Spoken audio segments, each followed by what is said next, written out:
the Muslims in this country have to become an active voice for good. America, it's called one nation. We used to say one nation indivisible. One nation under God, indivisible, with liberty and justice for all.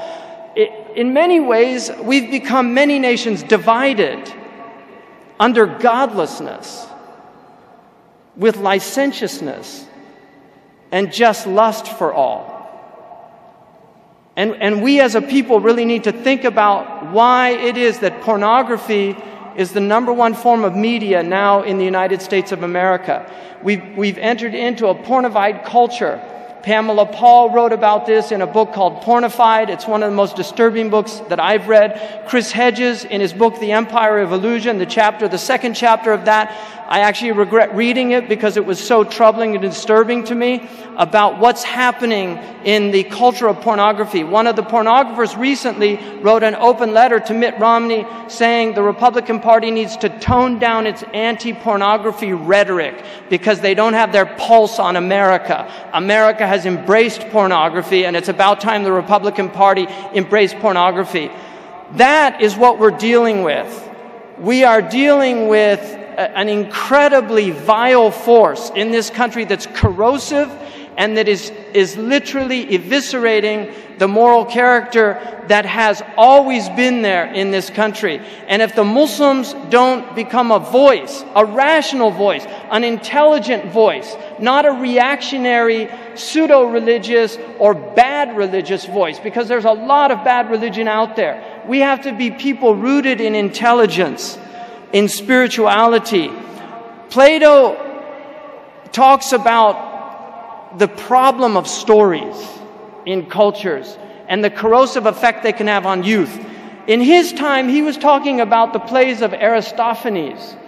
He was talking about some of the classical literature that today is read for moral edification.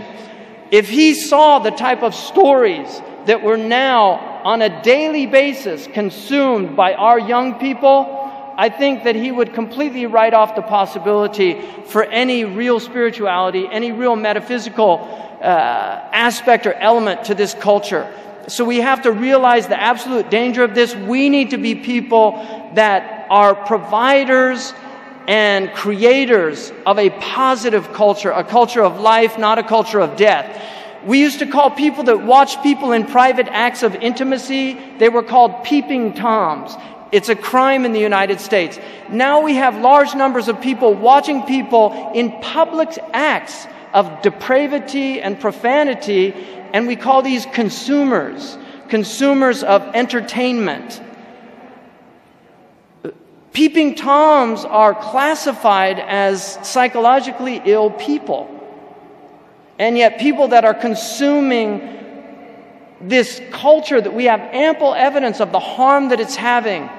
I listened to a lecture at the Witherspoon Institute on the effects of pornography in terms of the neuroplasticity of the brain and how brains become rewired, and it was one of the most troubling talks I'd ever heard.